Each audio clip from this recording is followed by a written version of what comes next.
First ever factory outlet Mukunda jewelleries KBHP Somajiguda Suchitra Hanamkonda Kothapet Chandanagar Khammam. Mukunda jewellers సమర్పించు కార్తీక మాసం special episodes కి స్వాగతం. అమ్మ నమస్తే. నమస్తే అమ్మా. అమ్మ కార్తీక మాసం వచ్చేస్తోంది. అవునమ్మా. ఈ మాసం మొత్తం ప్రతిరోజు కూడా అంటే ప్రత్యేకించి పూజ చేసినా చేయకపోయినా మిగిలిన రోజుల్లో కార్తీక మాసం మాత్రం ప్రతిరోజు దీపం పెట్టుకునే అలవాటుని విధిగా కొంతమంది పెట్టుకుంటూ ఉంటారు కదమ్మా. ఈ మాసం యొక్క విశిష్టత. కార్తీక మాసం హరిహరులు ఇద్దరికి ప్రీతిపాత్రమైంది. అంటే విష్ణువుకి శివుడికి. విష్ణువుకి ఇష్టం గనక లక్ష్మీదేవికి ఇష్టం, శివుడికి ఇష్టం గనక పార్వతీదేవికి ఇష్టం, శివపార్వతులకి ఇష్టం గనక వారి కుమారుడు అయినటువంటి కార్తికేయుడికి ఇష్టం. ఈ నెల పేరే కార్తీక మాసం, అంటే కార్తికేయుడికి సంబంధించింది. కృత్తికా నక్షత్రం ప్రధానంగా ఉండేటటువంటి నెల. పూర్ణిమ నాడు కృత్తికా నక్షత్రంలో ఉంటాడు సూర్యుడు కనుక అటువంటి మాసం కార్తీక మాసం. కృత్తికా నక్షత్రం అగ్నితత్వానికి సంబంధించింది. ఈ నెలలోనే అగ్నితత్వానికి సంబంధించిన నక్షత్రం రావడంలో ప్రత్యేకత ఏమిటంటే ఇది ఎక్కువ చలి ఉండే కాలం. అవును, ఎక్కువ చలి ఉండే కాలంలో వేడిగా ఉండే నక్షత్రం ప్రభావం ఉంటే చక్కగా జీవులందరికీ సుఖం కలుగుతుంది. కనుక కార్తికేయుడిని ఆరాధించి కృత్తికా నక్షత్రాన్ని దర్శించుకున్న రోజు తత్సంబంధంగా దానికి సంకేతంగా దీపం పెట్టుకోవడం చాలా ప్రధానమైనటువంటి అంశం. కనుక ఈ నెలలో తప్పనిసరిగా చేసే పనులు ఏమిటి అంటే సూర్యోదయానికన్నా ముందే బ్రాహ్మీ ముహూర్తంలో చన్నీళ్లతో స్నానం చేస్తారు. తల మీద స్నానం చేయాలి. మాసమంతా చేస్తారు. సాధారణంగా వాటి కార్తీక స్నానాలు అని పేరు. అవునమ్మా. ఈ స్నానాలు సాధారణంగా నదుల్లోనూ చెరువుల్లోనూ బావి నీటితోనూ అట్లాంటి వాటితో చేస్తారు. ఎందుకు అంటే అగ్ని యొక్క లక్షణం వరుణుల్లో అప్పుడే ఉంటుంది ఈ మాసంలో. కనుక ఆ వేడిమి ఈ చలికి సరిపోయి ఆరోగ్యం బాగుంటుంది. ఇది మొదటి. ఆ తరువాత కార్తీక దామోదరుని పూజిస్తారు సూర్యోదయానికన్నా ముందు. తులసి దగ్గర దీపం పెట్టి తులసిని కార్తీక దామోదరుణ్ణి పూజిస్తారు. సూర్యోదయం అయిన తర్వాత చేసే పూజలన్నీ శివుడికి చెందుతాయి. ఓహో, సూర్యోదయానికి ముందు విష్ణుమూర్తికి కార్తీక దామోదరుడు అన్న పేరుతో ఉంటాడు. పైగా స్నానం చేసేటప్పుడు కూడా నాకు స్నానం చేయడానికి అనుమతి ఇవ్వమని విష్ణువునే ప్రార్థించి స్నానం చేస్తారు. ఆ తర్వాత చేసేటటువంటిది శివుడికి. అందుకని ఆ తర్వాత మనం ఇంట్లో మామూలుగా దీపం పెట్టుకుంటాం. చాలా మంది శివుడికి అభిషేకాలు చేస్తారు. అది ఏకవారం కావచ్చు. అంటే ఏకవారం అంటే ఒక్కసారి మహన్యాసం. ఏకవారం అంటే ఒక్కసారి మహన్యాసం చేసుకుని అందులోనూ నమ్మకంతో చేయడం. లేదు కొంతమంది 11 సార్లు చేస్తారు. ఏకాదశులు పూర్ణిమ మొదలైనటువంటి సందర్భాలు అఖండంగా కూడా చేస్తారు. ఏదేమైనా శివుడికి అభిషేకం చేయడం అన్నది ప్రధానంగా ఉంటుంది. మళ్ళీ సాయంత్రం దీపం పెట్టుకుని తులసి దగ్గర కూడా దీపం పెట్టి అప్పుడు కృత్తికా నక్షత్రాలకు నమస్కారం చేసుకుంటాం. ఉదయము తులసి దగ్గర దీపం పెట్టి కృత్తికా నక్షత్రాలకు నమస్కారం చేయాలి.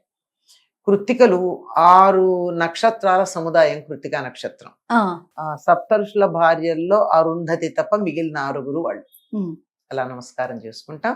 ఇది కార్తీక మాసంలో తప్పనిసరిగా అందరూ చేసేటటువంటిది. దీంతో పాటుగా పాటించే మరొక అంశం ఏముందంటే ఉపవాసం. ఖచ్చితంగా ఉపవాసాన్ని నియమాన్ని మనం పాటిస్తాం. ఆ ఉపవాసం ఒక్కొక్కళ్ళు ఒక్కొక్క రకంగా చేస్తారు. అందరూ ఒకే రకంగా చేయరు కదా. ఉదయం అంతా ఉండి సాయంత్రం కొంతమంది ఏమో నక్తం అని అంటారు. అవును, నక్తం అంటే పగలంతా ఉపవాసం ఉండి నక్షత్రాలు వచ్చిన తర్వాత నక్తం అంటే రాత్రి భోజనం చేస్తారు. సాయంత్రం దీపం పెట్టిన తర్వాత సంధ్యా సమయం దాటాక శివుడికి అభిషేకం చేసి అప్పుడు భోజనం చేస్తారు. ఇది నక్తం. మేము నక్తం ఉండలేను అనుకున్న వాళ్ళు అర్ధనక్తం చేస్తారు. అర్ధనక్తం అంటే 2:30-3 ప్రాంతాలు, అంటే సూర్యుడు ఇలా పడమటి వైపుకి తిరగడం మొదలు పెట్టాక అప్పుడు అర్ధనక్తం చేస్తారు. కొంతమంది మేము పగలు ఉద్యోగాలకు వెళ్ళాలి, పనులు చేసుకోవాలి, మాకు కుదరదు అనుకున్న వాళ్ళు పగలు భోజనం చేసి రాత్రి మానేస్తారు. ఏదో ఒక నియమం పాటించటం అన్నది, ఆహార నియమం పాటించడం అన్నది మనకి కార్తీక మాసంలో కనపడుతూ ఉంటుంది. వీటితో పాటు వనభోజనాలు ఒకటి. వీటితో పాటు ఉండేది వనభోజనాలు తప్పనిసరిగా ఉంటాయి. అవును, ఇవన్నీ కూడా. అమ్మ మనకి ఈ నెలలోనే మనకి వనభోజనాలు చేసుకుంటాం. కార్తీక మాసంలోనే అందరం కలిసి వెళ్ళి తర్వాత నాగుల చవితి కూడా చేసుకుంటాం. ఇవన్నీ కూడా మనం విశేషంగా చూస్తాం అవునమ్మా. కదమ్మా. కార్తీక శుద్ధ పాడ్యం ఏదైతే ఉందో ఆ రోజున గోవర్ధన పూజ అని చేస్తారు. గోవర్ధన పూజ ఒకటి. గోవర్ధన పూజ బలిపాడ్యమే అని కూడా అంటారు. అవును. ఈ గోవర్ధన పూజ ఏమిటంటే మొదటిసారి కృష్ణుడు గోవర్ధన పర్వతానికి పూజ చేయించిన రోజు. ఆ రోజే అందరినీ పిలిచి ఎవరిళ్లల్లో వాళ్ళు వంటలు చేసుకొచ్చి గోవర్ధన పర్వతానికి పూజ చేసి అందరూ తెచ్చిందంతా కలిపి ఆ చెట్ల దగ్గర ఆ కొండ దగ్గర తినమన్నారు. దానికి సంకేతంగా అనిపిస్తుంది కార్తీక మాసంలో అందరూ కూడా వనభోజనాలు చేయడం అన్నది. అవును. ఇలా కూడా ఎలా ఉంటుందంటే అందరూ కలిసి భోజనం చేయడం ఉంటుంది. ఇది అంటే సమాజంలో ఉండేటటువంటి అసమానతలు మర్చిపోయి అందరం మనం అంతా సమానమే అని చెప్పడానికి అందరూ కలిసి తినడం. ఇది గోవర్ధన పూజ. ఆ తర్వాత ఉన్నటువంటిది మరుసటి రోజుని భ్రాతృద్వితీయ అంటారు. ఇది పాడ్యం అయితే ద్వితీయ. అంటే మనకి రెండు కూడా లేవమ్మా. భ్రాతృద్వితీయ గాని భగినీ హస్త భోజనం గాని మనం చాలా కాలంగా అలవాట్లో లేదు తెలుగు వాళ్ళకి. కానీ ఇప్పుడు ఉత్తర దేశంతో మనకి బాగా సంబంధ బాంధవ్యాలు వచ్చిన తర్వాత వాళ్ళు చేస్తున్నారు కనుక చేస్తున్నాం. అంటే అన్నదమ్ముల్ని ఆదరించేటటువంటి రోజు భ్రాతృద్వితీయ. ఆ తర్వాత రోజు తృతీయేమో భగినీ హస్త భోజనం. అంటే అక్క చెల్లెళ్ళకి వెళ్ళి అన్నదమ్ములు భోజనం చేయడం. ఆ తరువాత రోజు నాగుల చవితి, సర్పాలని ఆరాధించేటటువంటి రోజు. ఇవి కాక సోమవారాలన్నీ కూడా శివుడికి ప్రీతిపాత్రమైన అభిషేకాలు చేస్తాం.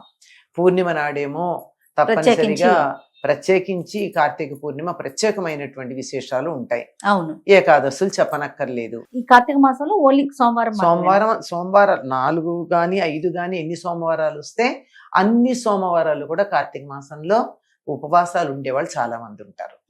2 ఏకాదశులు ఉన్నాయి. ఆ తర్వాత పూర్ణిమ ఉంది. ఇవి కాక గోపాష్టమి అని చెప్పి తరువాత వస్తుంది ఒక అష్టమి. ఆ రోజున మళ్ళీ గోవుల్ని ఎలా అంటే ఇంటి యజమానే గోవులకి సేవ చేయాలి. ఆ రోజు అలాంటి కార్యక్రమం పూర్వకాలంలో జరిపేవారు.